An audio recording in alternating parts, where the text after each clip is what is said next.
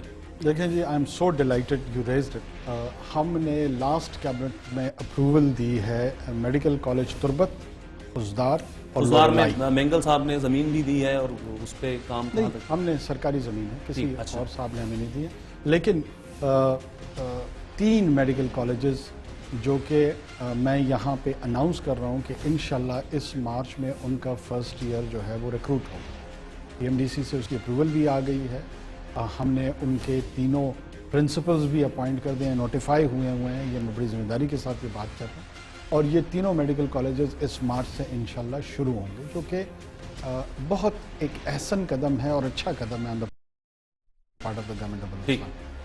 ساتھ میں تربت میں یونیورسٹی اسٹیبلش ہو چکی ہے، لورلائی میں ایک یونیورسٹی اسٹیبلش ہو چکی ہے، لسبیلا میں ایک یونیورسٹی اسٹیبلش ہو چکی ہے۔ تو ہم ہائر ایجوکیشن کو ہاریزنٹل پیراڈائم پہ جو رورل ایریا ہے ہمارا اس کی طرف لے کے جانا چاہ رہے ہیں، اور اس پہ رکیں گے نہیں۔ ایچ ای سی کے ساتھ مل کے ہم مزید جو فنڈنگز کے ہمارے ایشوز ہیں ڈفرینٹ یونیورسٹیز کے ریگارڈنگ ریسرچ۔ خان بہادر یونیورسٹی کی میں خبر پڑھ رہا تھا کہ کیمسٹری کی لیب میں کیمیکل نہیں ہے، اتنے جو ایم فل کے اسکالرز طلبہ ہیں وہ اپنے تجربات ہی نہیں مکمل کر پائے۔ یہی میں عرض کر رہا ہوں کہ ایچ ای سی کے، کیونکہ ہمارے یہاں ابھی تک صوبائی ہائر ایجوکیشن کمیشن اتھارٹی نہیں بنی، ایچ ای سی کے ساتھ مل کے ہم کے جو فنڈنگ کے ایشوز ہیں اس پہ کام بھی کر رہے ہیں، کمیونیکیٹ بھی کر رہے ہیں، اور امید ہے کہ جہاں جہاں ڈیفیشنسیز ہیں اس کو ہم بہتر کر پائیں گے۔ ٹھیک، اچھا اب چلیں صحت اور تعلیم کے حوالے سے بات کی ہم نے، کچھ امن و امان کی صورتحال، امن و امان کے تو حالات بہت بہتر ہوتے ہوئے نظر آ رہے ہیں۔ اب کوئٹہ سفر کرنے والوں کا کراچی سے یہ تاثر ہے کہ بہت حد تک سیف ہو گیا وہ سفر،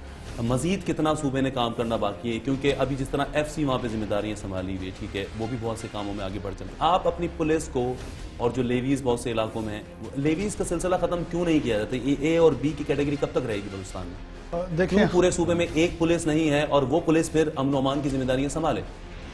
دیکھیں، ہم گریجولی اس کی طرف جا رہے ہیں، اور ہم نے بلوچستان پولیس کی جو کیپیسٹی کا ایشو تھا، اس کی ٹریننگ کا جو ایشو تھا، وہ فوج کے ساتھ مل کے ہم لگ بھگ 1500 افراد پولیس کے ٹرین کر چکے ہیں، جو کاؤنٹر ٹیررزم ٹریننگ ہے ان کی، وہ فوج کے لوگ کر رہے ہیں، اور ہمیں بڑے اچھے ریزلٹس اس کے ملتے ہیں، وہ ان کی پرفارمنس بہت بہتر ہو گئی ہے، مورال بہتر ہو گیا ہے۔ ظاہر ہے جب آپ انسٹیٹیوشن بلڈنگ میں آتے ہیں تو آپ کو بڑے سیریس اور مختلف قسم کے چیلنجز آتے ہیں، پولیٹیکل ایکسپیڈنسی کے ایشوز آ جاتے ہیں، پولیٹیکل ڈیمانڈز سامنے آتی ہیں، لوکل ریکوائرمنٹ کے ایشوز آتے ہیں، اور ساتھ ساتھ میں لا اینڈ آرڈر کو مینٹین کرنے کا جو ایک ہیوج ٹاسک ہے وہ بھی آپ کے سامنے آتا ہے۔ اگر آئیڈیل سچویشن میں ہم کنورٹ نہیں کر پائے ہیں صوبے کو، ڈائریکشن درست ہے، ہم کوشش کر رہے ہیں۔ ابھی جو ہاسپٹل پہ حملہ ہوا تھا جس میں وکلا کی ایک بڑی تعداد شہید ہوئی، پھر اس کے بعد جب یہ ٹریننگ سینٹر پہ حملہ ہوا، پھر جسٹس قاضی فائز عیسیٰ کی جو رپورٹ ہے اس نے بہت ہی جو ہے وہ خامیوں کی نشاندہی کی ہے، ان خامیوں پر کس حد تک اب قابو پایا گیا ہے؟ اس وقت یہ بات کہی گئی کہ اس ٹریننگ سینٹر کی باؤنڈری وال ہی نہیں تھی، جس کی طرف خود آئی جی بلوچستان نے اشارہ کیا تھا، کہا تھا کہ یہ بنوایا جائے، وزیر اعلیٰ نے اس کے لیے کہا، پھر بھی وہ دیوار نہیں بنی، اب کیا بن گئی ہے؟ اب سیکیورٹی کی کس حد تک آپ نے کم از کم عوامی مقامات کے اوپر مناسب انتظامات کس حد تک کیے ہیں بلوچستان گورنمنٹ نے؟ دیکھیں، یہ جو سیکیورٹی کا پیراڈائم ہے نا، اور کون کون سی جگہ کو ہارڈ کور سیکیورٹی پرووائڈ کرنی ہے پورے ملک میں یا پورے صوبے میں، یہ بڑا ٹرکی کوسچن ہے، کیونکہ عام کوئٹہ کے عوام میں، میں آپ کی بات کاٹ رہا ہوں، یہ نقطہ نظر ہے کہ سارے اہم دفاتر تو کینٹ میں ہیں، تو باہر پھر کینٹ کے علاوہ سیکیورٹی کسی کو کوئی پرواہ نہیں ہے کوئٹہ شہر میں بھی۔ دیکھیں، کینٹ سے باہر بھی آئی جی ایف سی کا گھر اور دفتر ہے، یہ کینٹ سے باہر ہے، لیکن اس کی بھی پروٹیکشن ہوئی ہوئی ہے، آئی جی پولیس کا بھی وہیں پر ہے، اس کی بھی پروٹیکشن ہوئی ہوئی ہے، ہمارا سیکریٹریٹ ہے۔ میں عرض کر رہا ہوں، دیکھیں، گورنمنٹ سمبلز کی ہونی چاہیے، ٹھیک، اس میں میں قطعاً ڈیفینسو نہیں ہوں گا۔ جن لوگوں نے ریاست پاکستان کے امیج کو لے کے جانا ہے، تو کیا معمر کرنل قذافی کی طرح خواتین باڈی گارڈز بنا دیں وہاں پہ، اور پھر نہ وہ رہے اور نہ ریاست؟ تو ریاست کے جو سمبلز ہیں ان کی پروٹیکشن بالکل اولین ہونی چاہیے، تاکہ جو مورال ہے، جن لوگوں نے فیس پہ آنا ہے، وہ کہیں ڈی مورلائزیشن کی طرف نہ چلے جائے۔ کیا اس کا مطلب یہ ہے کہ عام عوام کی نہیں ہونی چاہیے؟ نو، قطعاً ایسا نہیں ہے۔ ایک مکسڈ پیراڈائم ہو، چیلنج جب آپ کو اتنا بڑا ہو ٹیررزم کا، آپ نے اپنے عام پاپولس کو بھی پروٹیکٹ کرنا ہے اور آپ نے اپنی جو اسٹیٹ انسٹالیشنز ہیں اور جو گورنمنٹ کی سمبلز ہیں ان کو بھی پروٹیکٹ کرنا ہے۔ اس میں بعض اوقات ہمارے جو اسٹیٹ سمبلز ہیں، جو گورنمنٹ انسٹالیشن ہیں، ان پہ بھی حملہ آور آئے ہیں اور ان پہ حملے ہو چکے ہیں، اور بعض اوقات عام پاپولیشن میں بھی وہ آئے ہیں۔ ٹیررسٹ نے اپنے ٹارگٹ کو پورے معاشرے اور ریاست کو اپنے خلاف ایک دشمن ڈکلیئر کیا۔ یہ تقسیم معاشرے کی ہے کہ وہ عام آدمی اور گورنمنٹ کی تقسیم میں ابھی تک موجود ہے۔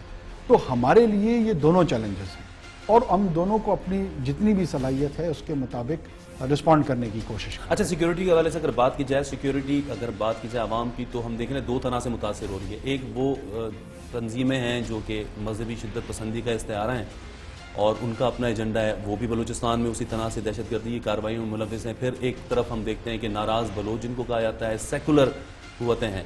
تو کس حد تک آپ اس مذہبی شدت پسندی کا بلوچستان سے خاتمہ کر پائے ہیں؟ کس حد تک آپ ان جو فراری بلوچ تھے، یہ جو BLA BLF اور دیگر تھے، ان کی کارروائی کہاں تک آپ کو کامیابی ملی اس میں؟ دیکھیں جی، ایک تو بنیادی نقطہ بلوچستان کے حوالے سے میں تھوڑی سی اس کی وضاحت کرتا چلوں۔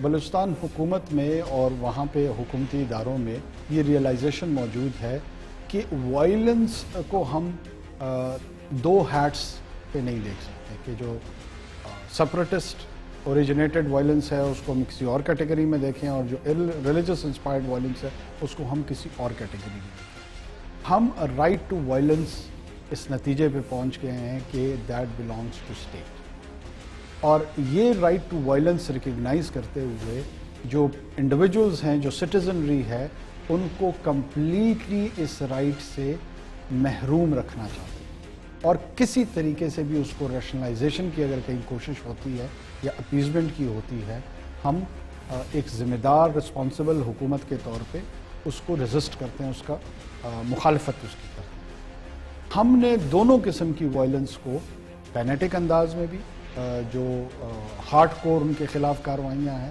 وہ بھی جاری رکھی ہوئی ہیں، اور جہاں جہاں ریاست یا معاشرہ یہ سمجھتا ہے کہ ان کو اس وائلنٹ بیہیویئر سے دور کرنے کے لیے کوئی انسینٹیوز استعمال ہو سکتے ہیں اور وہ اس کو ترک کر سکتے ہیں، ان کو بھی جو ایکسیپٹڈ انٹرنیشنل نارمز ہیں اور نیشنل نارمز ہیں اس کے اندر رکھتے ہوئے بات چیت۔ ٹھیک، ڈاکٹر مالی صاحب نے جب اقتدار سنبھالا تھا تو ان کا یہ کہنا تھا کہ ناراض بلوچوں سے ہم بات کریں گے، سب کو قومی دھارے میں لے کر آئیں گے، سب کو بلوچ سیاست میں لے کر آئیں گے۔ یہ معاملہ بھی کہاں تک پہنچا ہے؟ یا اب ثناء اللہ زہری صاحب آئے ہیں، انہوں نے اس طرف سوچنا ہی چھوڑ دیا کہ ٹھیک ہے اب یہ ناراض بلوچ ناراض ہی رہیں، باقی جس طرح ہم دیکھتے ہیں کہ فراری کمانڈرز ہتھیار ڈال رہے ہیں وہ آپ کے ساتھ شامل ہو رہے ہیں، تو اب یہ اسٹریٹجی رکھی گئی ہے؟ نہیں، ہم دونوں کی اسٹریٹجی یکساں ہیں، شاید باقی پاکستان اس کو اپنے اپنے انداز میں انٹرپریٹیشن اس کی کر رہا ہے۔ ہمارے ہاں ناراض بلوچ اسی کو ہم سمجھتے ہیں، اس عام بلوچ کو سمجھتے ہیں جس نے چپل پہن کر پہاڑ پر بندوق لی ہوئی ہے اور وہ ریاست کے خلاف نبرد ہے، معاشرے کے خلاف نبرد ہے، اس کو ریاست نے ایک موقع دیا۔ ٹارگٹ حکومت کا اور ریاست کا وہ عام آدمی ہے، وہ عام بلوچ ہے۔ یہ پیغام ہم بار بار دینا چاہتے ہیں، اور 800 کے قریب لوگ جو پلٹ کر آئے ہیں، تو یہ انہی ناراض بلوچوں سے ہم نے مذاکرات کیے۔ یہ جو مذاکرہ ہے یہ اس عام بلوچ کے ساتھ ہے۔ اگر کوئی یہ سمجھ رہا ہے کہ خواص بلوچ ہی ناراض بلوچ ہے تو سمجھتا رہے۔ ہم عام بلوچ کو اہم سمجھتے ہیں اور سمجھتے ہیں کہ وہ اس صوبے کا اور اس معاشرے کا سب سے اہم جزو۔ تو کس بات سے ان کے ہاتھ مضبوط ہوتے تھے؟ جیسے یہ کہا جاتا ہے کہ یہ بلوچوں نے ہتھیار خود نہیں اٹھا دیا، ناراض بلوچ جو تھے چونکہ وسائل نہیں مل رہے تھے، اختیار نہیں مل رہا تھا، تو رد عمل کے طور پر انہوں نے یہ بات تھی، یا پھر بلوچستان کے حوالے سے جس طرح ہم دیکھ رہے ہیں کہ ایک عالمی سازش کا مرکز بنا ہوا ہے بلوچستان، ایک اس کی اپنی جغرافیائی جو ایک محل وقوع ہے اس کی بنیاد پر بھی، اس میں جو وسائل ہیں اس بلوچستان کی سرزمین کے اندر، اس کی وجہ سے بھی بلوچستان کو جس طرح ہم دیکھتے ہیں کہ بھارت کے پیٹ میں مروڑ اٹھتا ہے، امریکہ کی طرف سے ان کے کانگریس مین شامل کرتے ہیں آزاد بلوچستان کی، یہ وجوہات ہے کہ یہ ایک ایجنڈا ہے، اس ایجنڈے پہ کام کرتے ہوئے ہتھیار اٹھائے جا رہے ہیں یا اٹھوائے جا رہے ہیں لوگوں کو برگلا کے؟ دیکھیں، ہمارے ہاں جو ڈپرائیویشن والا آرگیومنٹ ہے وہ شاید باقی ماندہ رورل پاکستان میں بھی موجود ہو، صدرن پنجاب میں بھی ہو، انٹیریئر سندھ میں بھی ہو، گلگت بلتستان میں بھی ہو اور مختلف ایریاز میں ہو، لیکن وہاں پر لوگوں نے نسلی اور زبان کی بنیاد پر لوگوں کو قتل و غارت گری نہیں شروع کی۔ تو ظاہر ہے اگر میں چھپانے کی کوشش کروں گا بھی تو اتنی بڑی حقیقت ہے کہ اس کو چھپایا نہیں جا رہا۔ 15 اگست کو لاسٹ ایئر ایک 1.25 ارب کی پاپولیشن کا الیکٹڈ پرائم منسٹر اپنی قومی دن پہ اعلان کرتا ہے اور کنفیشنل سٹیٹمنٹ دیتا ہے اپنے بلوچستان میں انٹرفیرنس کی، اور ادھر برآمدات بگٹی کہتے ہیں کہ ہم وہ مدد اس کو مانگیں ویلکم گے۔ کرتا ہے اور اس کو ویلکم کرتا ہے۔ اس کے بعد یہ جو ہندوستان کی نیکسس ہے انٹیلیجنس را کی، بلوچستان کے ٹیررزم میں انوالومنٹ کی، اس پہ اگر کوئی سوال کرتا ہے یا اس میں ایویڈنس تلاش کرنے کی کوشش کرتا ہے تو کرتا رہے۔ میرے خیال میں یہ کسی بھی ذی شعور کو، ایک ریزنیبل آدمی کو کنونس کرنے کے لیے کافی مواد ہے۔ لوگوں کو پتہ ہے، اس حقیقت سے کسی کو انکار نہیں ہے کہ ہندوستان وہاں پہ موجود ہے۔ تو پھر یہ بعض اوقات یہ حقیقت کچھ لوگوں کو اچھی لگتی ہے، کسی کو نہیں لگتی۔ انسانی حقوق کی تنظیمیں بھی شور مچاتی ہیں، آوازیں اٹھتی ہیں، ماما قدیر پیدل مارچ کرتے ہیں اسلام آباد تک کہ ہزاروں کی تعداد میں بلوچ جو ہیں اس وقت مسنگ پرسنز ہیں، مل نہیں رہے۔ یہ کیا معاملہ ہے؟ کتنے مسنگ پرسن واپس آئے؟ آپ کی حکومت نے اس کے حوالے سے کیا کام کیا؟ دیکھیں، اس طرح کے مختلف قسم کے الزامات اور نمبرز جو ہیں ہم نے بھی سنے۔ ہم جب حکومت میں آئے، ظاہر ہے میں نے as a student of politics خود بھی اس کو سمجھنے کی کوشش کی کہ یار اصل صورتحال ہے کیا۔ مختلف لوگ جو جتنی بھی اس طرح کی پروپیگنڈا لیڈ تنظیمیں ہیں، وہ 2000 سے 19,000، کوئی 19,000 سے 23,000۔ پھر بعض اوقات قبروں کی نشاندہی ہو رہی ہے، وہاں سے جو ہے وہ لاشیں بھی نکل رہی ہیں۔ عرض کر ان تمام کی نشاندہی ہوئی، اور جب ہم نے اس کو سرچ کرنے کی کوشش کی، جو ریزنیبل باڈیز ہیں جن کو بین الاقوامی دنیا میں ایک سٹینڈنگ ان کی ہے، جس میں یو این کی انفورسڈ ڈس اپیئرنس کمیٹی، اس سے معتبر نام میری نظر سے ابھی تک نہیں گزرا، باقی بھی معتبر ادارے ہیں۔ انہوں نے جو بلوچستان کے حوالے سے انفورسڈ ڈس اپیئرڈ لوگوں کی تعداد بتائی ہے، جو ان کی ویب سائٹ پہ موجود ہے، وہ 50 ہے۔ 50۔ تو یہ ماما قدیر یا دیگر لوگ جو میں اس لیے کیونکہ وہ ہمارے ہاں تو پھر انہیں انسانی حقوق کا ترجمان بھی کہا جا رہا ہے کہ وہ نکلے ہیں جی بلوچ عوام کے حقوق کے لیے ایک مارچ کر رہے ہیں پیدل، کوئی معمولی بات نہیں ہے، ان کے لیے آواز اٹھا رہے ہیں۔ وہ ان کے غالباً اپنے بیٹے کے حوالے سے کہا گیا کہ وہ بھی مسنگ پرسن میں شامل ہیں۔ تو 50 لوگوں کے لیے یہ 2,000 3,000 کا فگر سامنے لایا جا رہا ہے، نام پوری لسٹوں میں لکھے جا رہے ہیں۔ آخر یہ انفورسڈ کمیٹی جو یو این کی ہے، وہ ریاست پاکستان کو ریپرزینٹ نہیں کرتی۔ ٹھیک، وہ ایک نیوٹرل باڈی ہے۔ ہمارے ہاں میں یہی عرض کر رہا ہوں، مجھے سچ اور جھوٹ بولنے دونوں کا فطرت نے اختیار دیا۔ یہ میری چوائس ہے کہ میں کس طرف رہا ہوں۔ اگر بہت سارے لوگ اس معاشرے میں جھوٹ بولنا چاہتے ہیں اور جو بہت سارے لوگ اس جھوٹ پہ ایمان لانا چاہتے ہیں، تو میں معاشرے کا درزی نہیں ہوں کہ صفائی کرتا پھروں ان کی اور اس کو درست کرنے کی، کوئی ان کی مرضی ہے۔ میں تو ایک پہلو سامنے لا رہا ہوں کہ جو بین الاقوامی سٹینڈنگ ہے جس ادارے کی انفورسڈ، پھر دوبارہ کہوں گا، ڈس اپیئرنس کمیٹی کی، اور انڈیا میں بقول اس کے تعداد ڈس اپیئرڈ لوگوں کی 8,000 ہے۔ ٹھیک، تو ان 50 لوگوں کا بھی پتہ چل پا رہا ہے؟ یہ 50 ایک بھی اگر ڈس اپیئر ہو، ایک شخص بھی اگر ڈس اپیئر ہو، اس کا پتہ لگنا چاہیے۔ دیکھیں، جو ہیں اس کے لیے ہم نے ایک کمیٹی تشکیل دی، اس کمیٹی میں لوگ پیش ہوتے ہیں اور ان کی ہیلپ کی جاتی ہے۔ یہ تاثر کس حد تک مضبوط ہے یا کمزور ہے کہ سیکیورٹی اور ان تمام معاملات میں بلوچستان گورنمنٹ کی اتنی سے نہیں ہے؟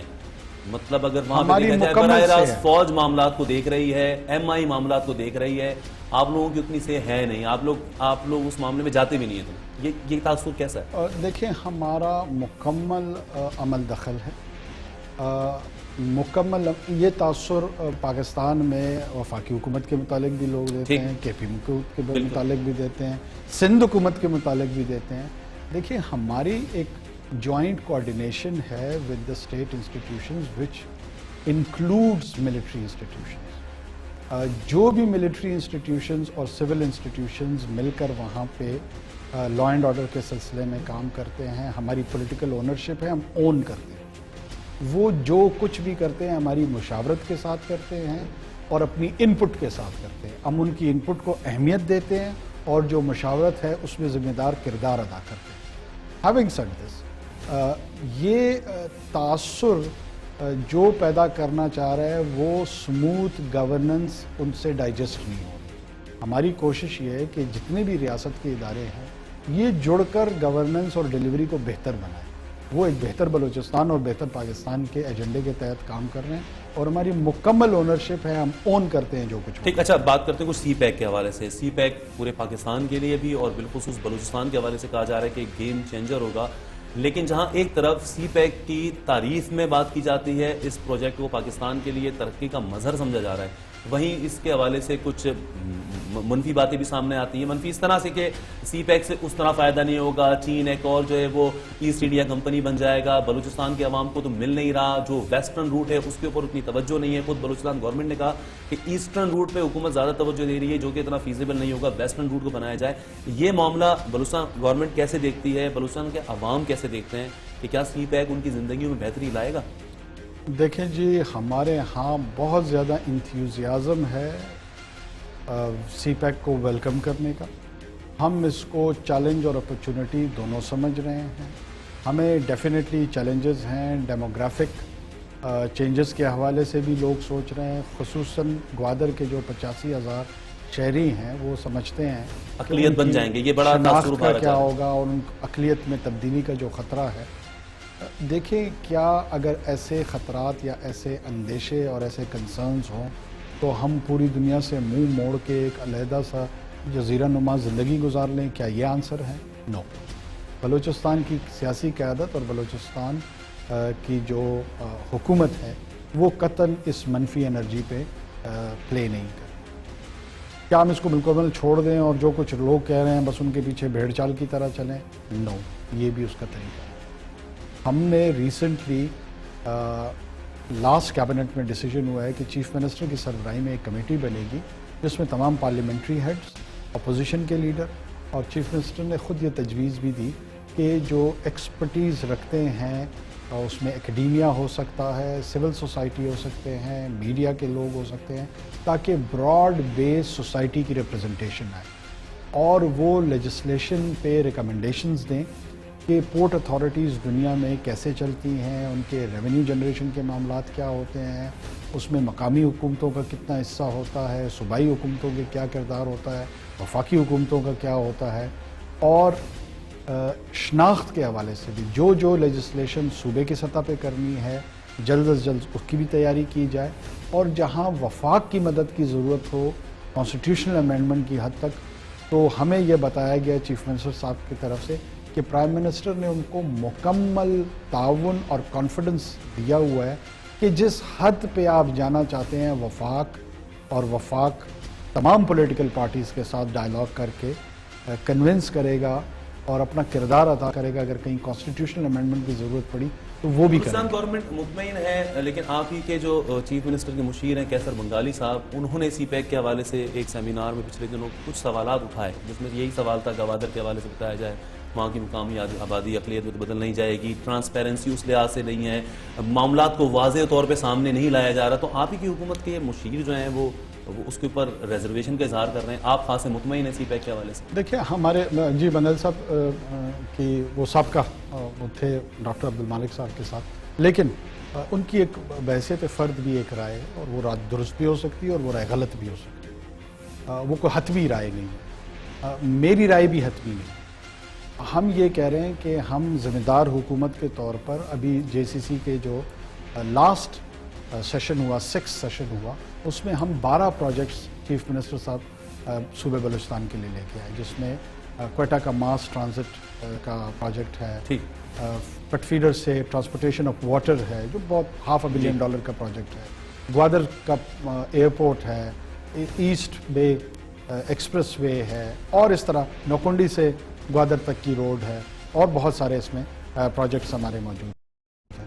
تو ظاہر ہیں ہم ڈے ٹو ڈے جو ٹینجبل امپروومنٹ آ رہی ہے اور سی پیک میں انویسٹمنٹ کی انوالومنٹ بلوچستان کے حوالے سے آ رہی ہے، تو ہم اس کو پازیٹیو انرجی کے طور پر صرف سی پیک کے اوپر ہی انحصار رہے گا، یا جیسے بلوچستان خود بھی اپنے وسائل کے اندر مالا مال ہے، ان وسائل سے کتنا فائدہ؟ ایک بڑا ساحل بلوچستان کے ساتھ موجود ہے، فشریز کے اندر بے پناہ پوٹینشیل بلوچستان میں موجود ہے. شپ بریکنگ یارڈ انڈسٹری ہماری کوئی دوسرے یا تیسرے نمبر پہ دنیا میں موجود ہے, لیکن ابھی پچھلے دنوں حادثات جس طرح سے وہاں پہ ہوئے ہیں اس سے آپ کو نہیں لگتا کہ حکومت کی وہاں پہ نااہلی یا غفلت سامنے آئی ہے, مزدوروں کی جو ان کی سیفٹی ہے اس پہ کوئی خیال نہیں کیا گیا؟ پھر جب یہ واقعات ہوئے تو اب جلد بازی میں وہاں پہ 6 جہاز جو کھڑے ہوئے تھے ان کا NOC منسوخ کر دیا گیا, تو وہ انڈسٹری تباہ کرنے کے مترادف نہیں؟ دیکھیں, یہ آپ نے درست اور پرٹیننٹ سوال اٹھائے ہیں, اور ایک انکوائری میرے خیال میں پرائم منسٹر ہاؤس کے جانب سے کنڈکٹ ہوئی ہے, جو کہ پورٹ اینڈ شپنگ منسٹری اس کو لیڈ کر رہی ہے, اور ایک صوبائی حکومت کی جانب سے ہو رہی ہے جو چیف منسٹر صاحب لیڈ کر رہے ہیں.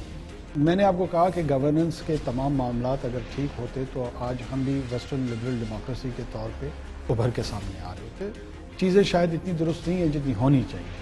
ٹھیک, انوار صاحب بہت شکریہ, آپ کا وقت چونکہ کم ہے, امید یہی کرتے ہیں جس طرح آپ کہہ رہے ہیں معاملات کو بہتر انداز میں آگے بڑھانے کی کوششیں کی جا رہی ہیں یقیناً, اور پچھلے ماضی کے حوالے سے اگر دیکھا جائے تو ہمیں بلوچستان کے حالات میں خاص طور پہ امن و امان کے حوالے سے بہت بہتری نظر آتی ہے. اس کے ساتھ ہی نیو ایٹ 5 کا وقت بھی اپنے اختتام کو پہنچتا ہے. مجھے اجازت دیجیے, کل آپ سے ملاقات ہوگی, تب تک کے لیے خدا حافظ.